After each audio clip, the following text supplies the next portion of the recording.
Puji Tuhan, pada pagi hari ini kita akan merenungkan firman Tuhan dari surat Efesus. Surat Efesus pasal yang kelima. Surat Efesus pasal yang kelima. Ayat yang ketiga sampai dengan ayat yang keenam. Efesus pasal yang kelima, ayat yang ketiga sampai dengan ayat yang keenam. Firman Tuhan. Tetapi percabulan dan rupa-rupa kecemaran atau keserakahan disebut saja pun jangan di antara kamu, sebagaimana sepatutnya bagi orang-orang kudus. Demikian juga perkataan yang kotor, yang kosong atau yang sembrono, karena hal-hal ini tidak pantas. Tetapi sebaliknya ucapkanlah syukur. Karena ingatlah ini baik-baik, tidak ada orang sundal, orang cemar atau orang serakah, artinya penyembah berhala, yang mendapat bagian di dalam kerajaan Kristus dan Allah. Janganlah kamu disesatkan orang dengan kata-kata yang hampa, karena hal-hal yang demikian mendatangkan murka Allah atas orang-orang durhaka. Bapak Ibu yang dikasihi dalam Tuhan Yesus Kristus, kita akan merenungkan firman Tuhan ini dengan tema standar kemurnian hidup. Standar kemurnian hidup. Bapak Ibu, panca indera kita atau indera kita itu sangat menyesuaikan dengan semua aspek. Ya. Dan ini diciptakan Tuhan itu sangat menakjubkan. Mata kita menyesuaikan diri dengan sinar matahari yang cerah agar tidak terlihat terlalu terang, atau ke ruangan yang gelap agar tidak terlalu gelap. Langsung menyesuaikan. Ini yang sangat luar biasa. Telinga kita menyaring suara-suara tertentu sehingga tidak memikirkannya.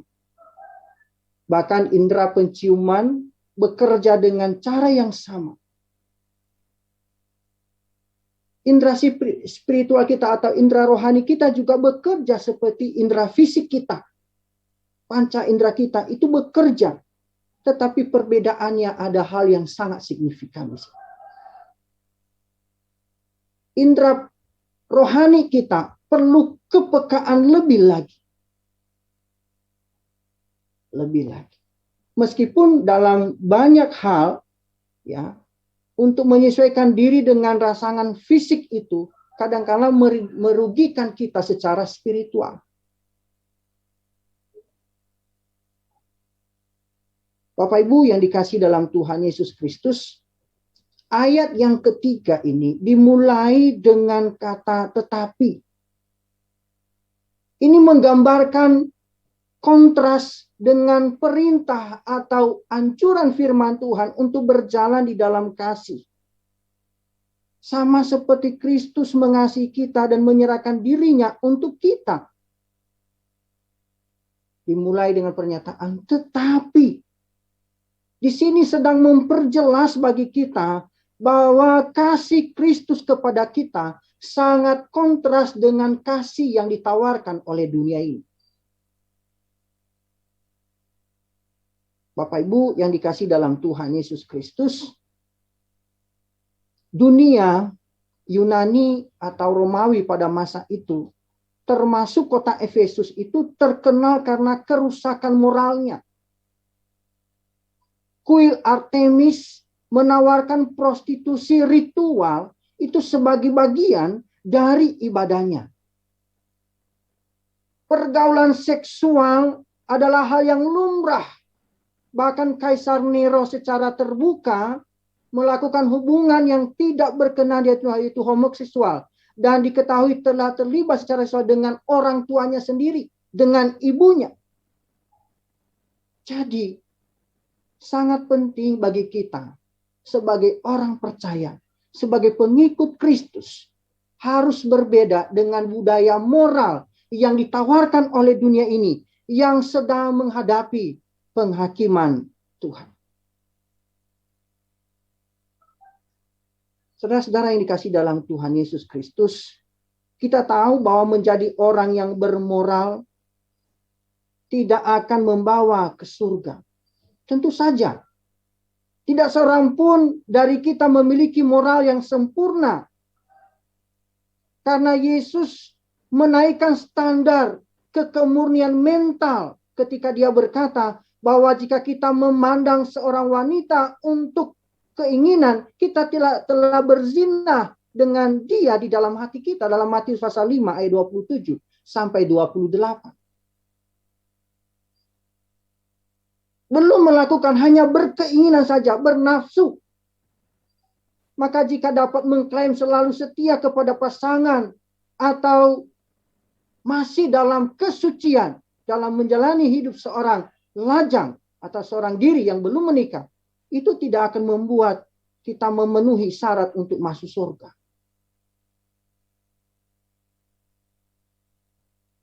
Saudara yang kasih dalam Tuhan Yesus Kristus, seperti yang kita lihat di dalam Efesus pasal 2 ayat 8 dan 9. Sebab karena kasih karunia kamu diselamatkan oleh iman. Itu bukan hasil usahamu, tetapi pemberian Allah. Itu bukan hasil pekerjaanmu. Jangan ada orang yang memegahkan diri. Jadi Tuhan mengubah hati kita adalah dasar untuk menyenangkan Dia dengan kehidupan yang kudus. Maka pada bagian ini yang kita renungkan dari Efesus pasal 5, ayat yang kedua, ayat yang ketiga sampai dengan ayat yang ke-6. Paling tidak ada 3 hal atau 3 poin. Yang pertama adalah orang-orang kudus jangan hidup tidak bermoral atau serakah. Dalam ayat 3 sampai 4. Paulus dalam pasal 5 ayat 3 menekankan, tetapi percabulan atau kenajisan atau keserakahan jangan disebut di antara kamu, sebagaimana layaknya di antara orang-orang kudus. Orang kudus adalah kata yang umum dipakai oleh Paulus untuk menjelaskan orang percaya. Alkitab tidak pernah menggunakan kata itu untuk merujuk pada kelas khusus orang percaya yang satu tingkat di atas orang lain. Tidak. Tetapi ini merujuk pada fakta bahwa sebagai orang percaya dikuduskan atau ditetapkan sebagai yang kudus bagi Tuhan. Maka seharusnya kita hidup sebagai orang yang kudus. Saudara, orang-orang kudus jangan hidup tidak bermoral atau serakah. Maka ini adalah standar Tuhan untuk moral yang baik. Standar Tuhan untuk moral yang baik adalah mutlak, bukan relatif. Sehingga hal tersebut tidak bisa dibatalkan. Kita hidup di zaman ketika sebagian besar orang yang mengaku Kristen menyangkal bahwa standar moral Allah benar dan mengikat semua orang di semua budaya. Saudara, standar Tuhan untuk kemurnian moral bertentangan dengan keinginan kita manusia. Dia merancang hubungan seksual untuk seorang pria dan seorang wanita dalam pernikahan berkomitmen seumur hidup. Ketika dipraktikkan dalam batas-batas ini sesuai dengan firman Allah, itu adalah anugerah yang baik dari Tuhan. Bukan sesuatu yang kotor. Dia memberi kita perintah untuk kebaikan kita. Tetapi faktanya banyak orang yang jatuh amoral. Saudara yang dikasih dalam Tuhan Yesus Kristus. Ketika kita melanggar standarnya Tuhan, itu menghasilkan kesenangan jangka pendek dalam kehidupan kita. Itulah sebabnya kita tergoda untuk melakukannya.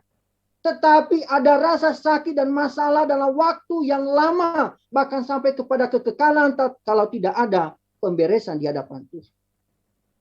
Menaati perintah-perintah Allah seringkali sulit dalam jangka pendek, dalam waktu yang jangka pendek. Tetapi sangat memuaskan sampai pada dampaknya sampai kepada kekekalan atau jangka panjang. Mengikuti perintah Tuhan, standar Tuhan, itu memang sesuatu yang sulit. Tapi dampaknya dalam kehidupan saudara dan saya, itu sangatlah bermanfaat sampai kepada kekekalan. Standar Tuhan meliputi kemurnian moral dalam berpikir, berbicara, dan berperilaku. Yesus berkata bahwa perilaku amoral itu keluar dari hati. Dalam Markus pasal 7 ayat 21 sampai 23, sebab dari dalam hati, dari hati orang timbul segala pikiran jahat, percabulan, pencurian, pembunuhan, perzinahan, keserakahan, kejahatan, kelicikan, hawa nafsu, iri hati, hujat, kesombongan, kebebalan. Semua hal-hal ini adalah timbul dari dalam orang dan menajiskan orang. Dalam hati orang. Saudara, jadi dalam menghadapi, kita sedang berhadapan dan berinteraksi dengan hati kita. Mari kita cross check. Paulus menggunakan 6 istilah di sini untuk merujuk pada dosa-dosa yang tidak boleh kita lakukan sebagai orang-orang yang sudah dikuduskan oleh Allah. Atau sebagai orang yang sudah percaya. Yang pertama adalah imoralitas.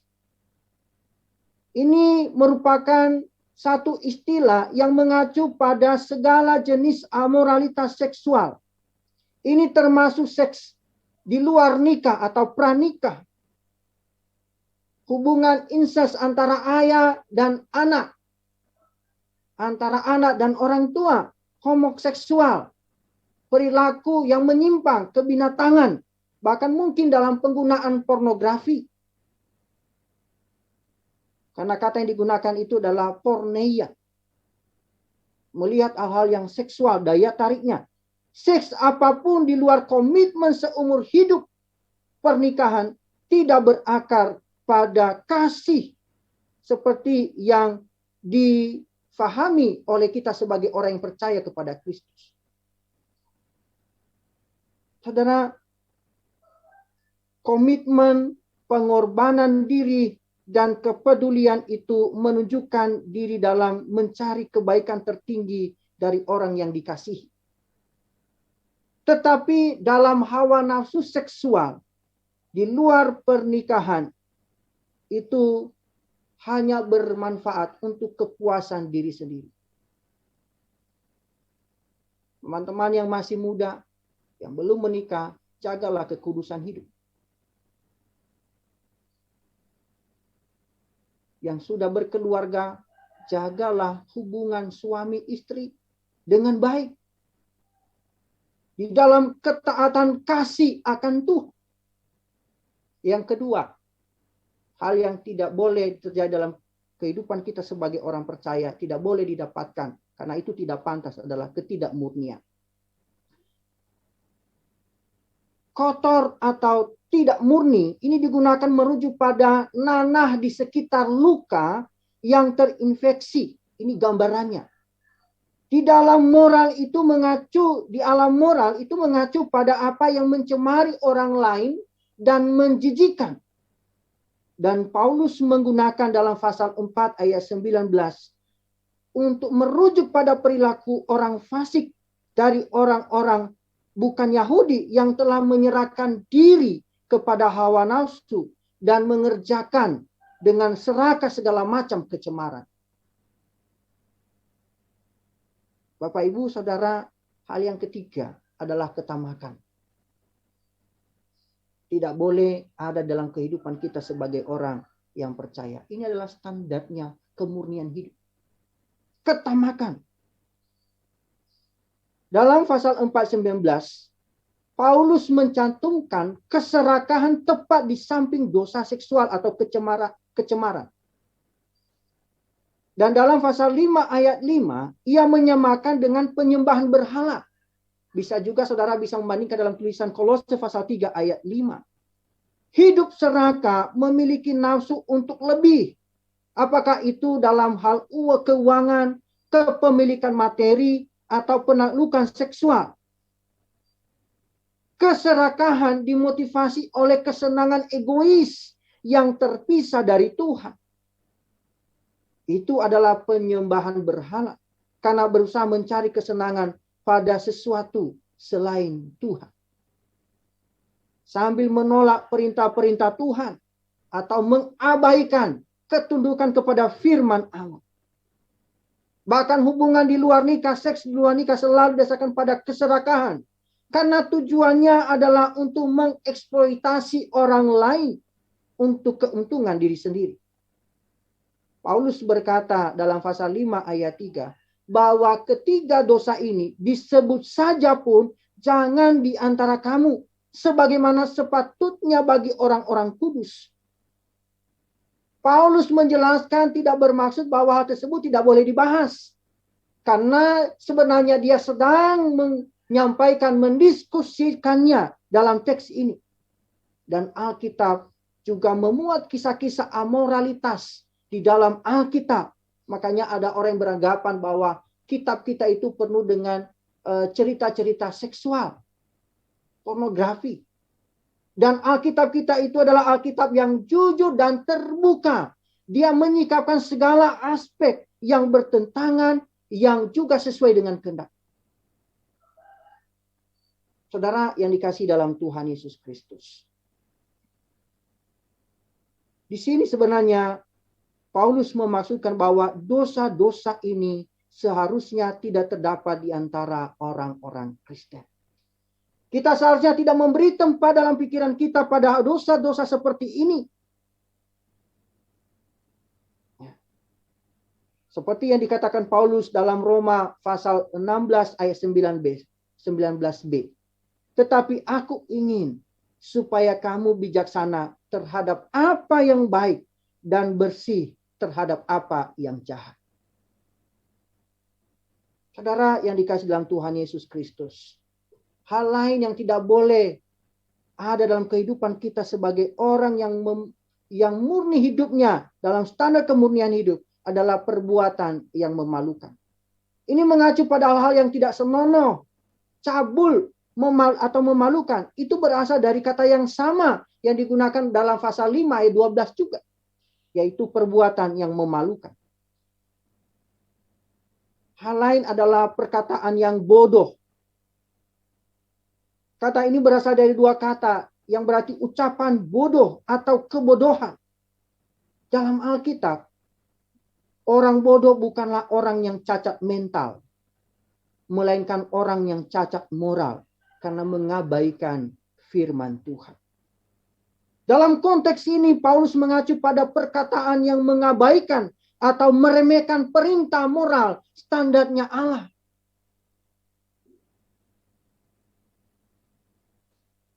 Bapak Ibu yang dikasih dalam Tuhan Yesus Kristus.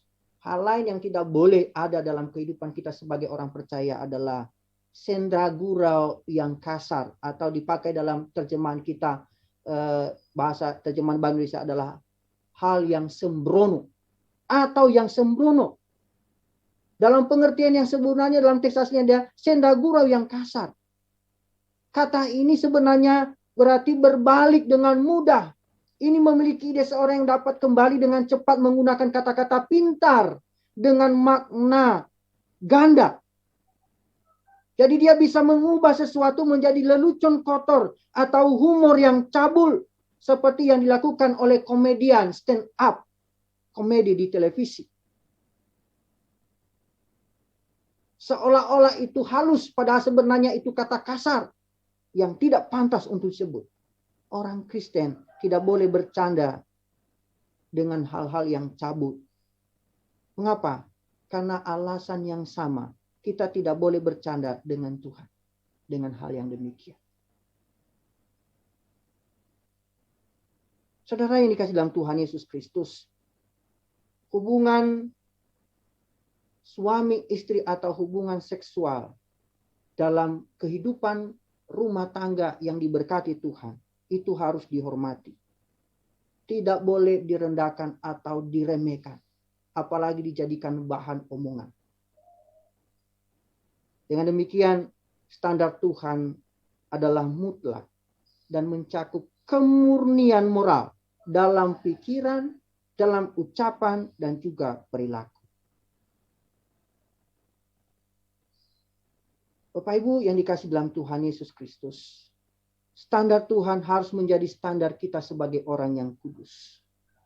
Kemurnian seksual bukanlah tema yang jarang dalam surat-surat Paulus.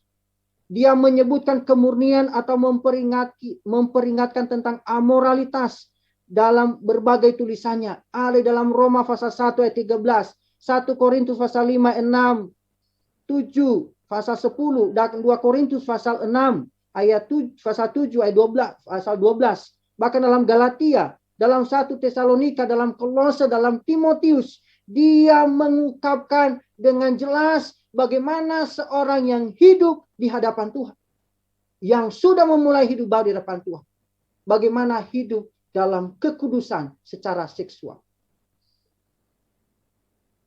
Tidak melakukan hidup yang cemar. Saudara yang dikasih dalam Tuhan Yesus Kristus, karena surat-surat ini semua yang tadinya saya sebut mulai dari Roma, itu ditujukan kepada orang-orang yang mengaku Kristen sebagai jemaat. Dan Tuhan bermaksud agar kita sebagai orang percaya, orang Kristen diingatkan dan waspada terhadap godaan-godaan tersebut. Saudara yang kasih dalam Tuhan Yesus Kristus, untuk menjadi murni secara moral, harus berkomitmen pada standar Tuhan dan berjuang untuk mempertahankannya.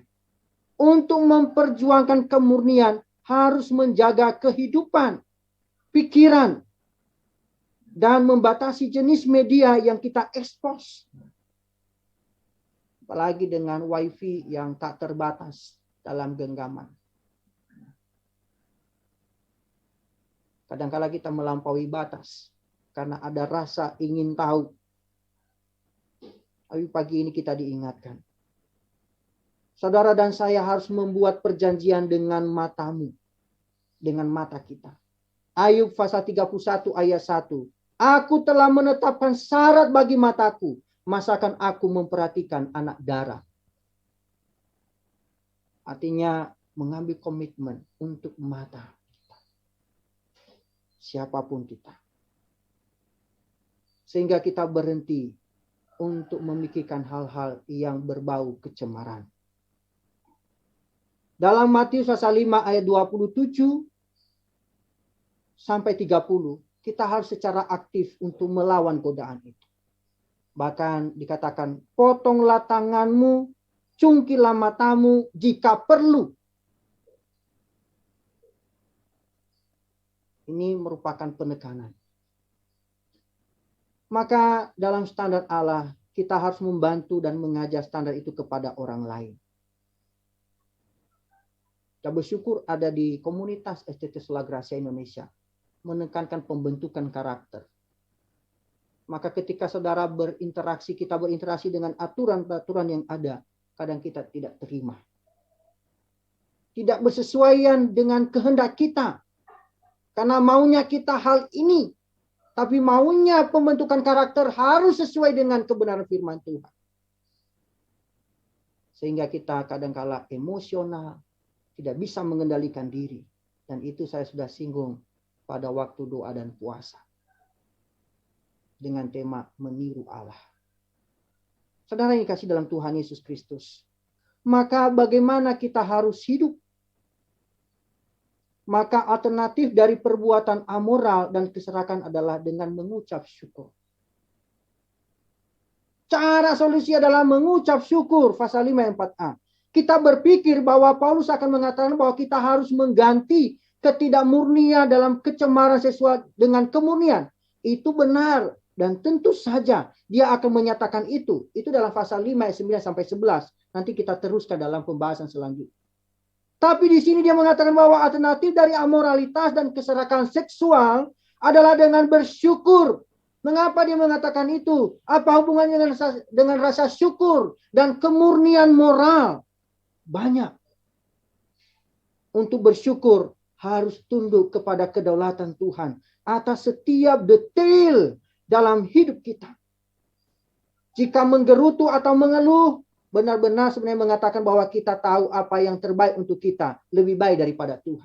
Kalau kita mengeluh. Jika mengeluh tentang menjadi lajang atau menikah dengan orang yang salah. Tidak hanya mengeluh tentang keadaan. Tapi juga tentang kebaikan dan hikmat Tuhan dalam aspek-aspek kehidupan kita. Hal yang sama berlaku juga untuk ketidakpuasan dalam bidang-bidang aspek yang lain, termasuk dalam keuangan, mengeluh dalam kebutuhan sehari-hari, dalam segala apapun. Kita sebenarnya sudah mengatakan bahwa kita tahu apa yang kita butuhkan lebih dari yang Tuhan tahu dalam kebutuhan apa yang kita perlukan. Kita menuntut Tuhan.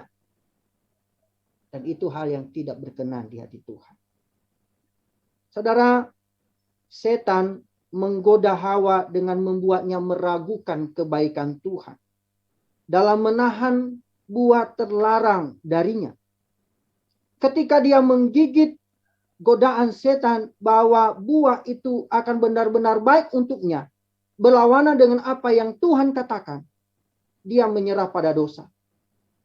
Setan menggunakan cara yang sama untuk menggoda, untuk memenuhi hasrat dengan ketidaktaatan kepada Tuhan. Jika kita membaca catatan Paulus tentang kemerosotan umat manusia di dalam Roma pasal 1 ayat 18 sampai 32. Pada akarnya adalah pasal 1 ayat 21. Sebab sekalipun mereka mengenal Allah, mereka tidak memuliakan Dia sebagai Allah atau mengucap syukur kepadanya. Sebaliknya, pikiran mereka menjadi sia-sia dan hati mereka yang bodoh menjadi gelap. Saudara, dengan iman kita harus tunduk di hadapan kedaulatan Tuhan atas keadaan kita dan mengucap syukur kepadanya. Hal yang ketiga dari apa yang Paulus ingatkan kepada kita pada bagian ini. Orang yang tidak bermoral atau serakah tidak akan memiliki bagian dalam kerajaan Allah. Saudara, tidak akan ada orang yang tidak bermoral atau serakah atau yang musyrik di sorga. Ya. Bukan sorga jika mereka masih ada di sorga, orang-orang yang amoral. Sementara orang Kristen sejati mungkin jatuh ke dalam dosa-dosa ini. Tidak ada orang-orang percaya yang dapat menjatuhkan dosa-dosa yang bisa melepaskan diri dari godaan ini. Maka perlu kita kuat di dalam hal ini. Seperti yang Yohanes katakan dengan jelas dalam 1 Yohanes 3 ayat 7 sampai 8 dikatakan, anak-anakku, janganlah kamu disesatkan oleh orang-orang yang melakukan kebenaran adalah benar. Sama seperti dia adalah benar. Orang melakukan dosa berasal dari iblis. Karena iblis telah berdosa sejak semula.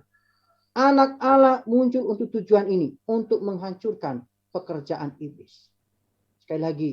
Bahwa dia mau mengambil alih kehidupan kita. Merebut dia untuk menjadi miliknya. Tetapi percayalah kepada Tuhan. Tuhan akan memampukan saudara dan saya. Jangan kita biarkan tertipu dengan kata-kata hampa. Karena hasil akhirnya adalah murka Tuhan.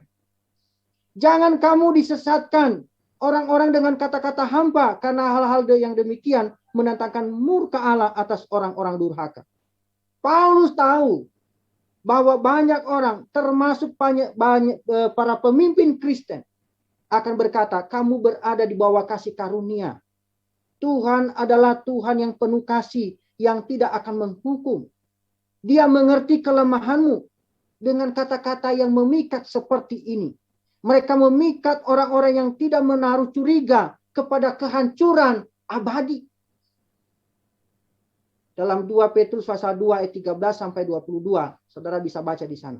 Ungkapan anak-anak durhaka mengacu kepada mereka yang hidup yang ditandai oleh ketidaktaatan, bukan pada mereka yang telah jatuh, tetapi bertobat. Jika seseorang mengaku sebagai orang percaya, orang Kristen, tetapi ia hidup dalam ketidaktaatan terhadap standar moralnya Allah, itu adalah bukti bahwa ia belum dilahirkan kembali. 1 Yohanes 3 ayat 9. Kecuali dia benar-benar sungguh-sungguh bertobat dan akan menghadapi penghakiman. Maka janganlah tertipu oleh siapapun yang mengatakan hal-hal yang seolah menarik, penuh daya tarik. Saudara bisa bandingkan ini dalam Galatia pasal 5 ayat 19 sampai 21. Pada akhirnya saudara, dalam 1 Korintus pasal 6 ayat 9 sampai 10. Paulus membuat poin yang sama. Atau tidak tahukah kamu bahwa orang-orang yang tidak adil tidak akan mendapat bagian dalam kerajaan Allah? Jangan sesat. Orang cabul, penyembah berhala, orang berzina, banci, orang pemburit, pencuri, orang kikir, pemabuk, pemfitnah, dan penipu tidak akan mendapat bagian dalam kerajaan Allah. Tapi jangan berhenti sampai membaca di sini, Bapak Ibu. Atau mungkin kita sudah merasa putus asa jika kita telah melakukan salah satu dari hal-hal tersebut. Dalam ayat 11, 1 Korintus 6:11. Dan beberapa orang di antara kamu demikianlah dahulu, tetapi kamu telah memberi dirimu disucikan. Kamu telah dikuduskan. Kamu telah dibenarkan dalam nama Tuhan Yesus Kristus dan dalam Roh Allah. Puji Tuhan. Ada harapan bagi setiap orang berdosa di atas kayu salib. Telah ditebus.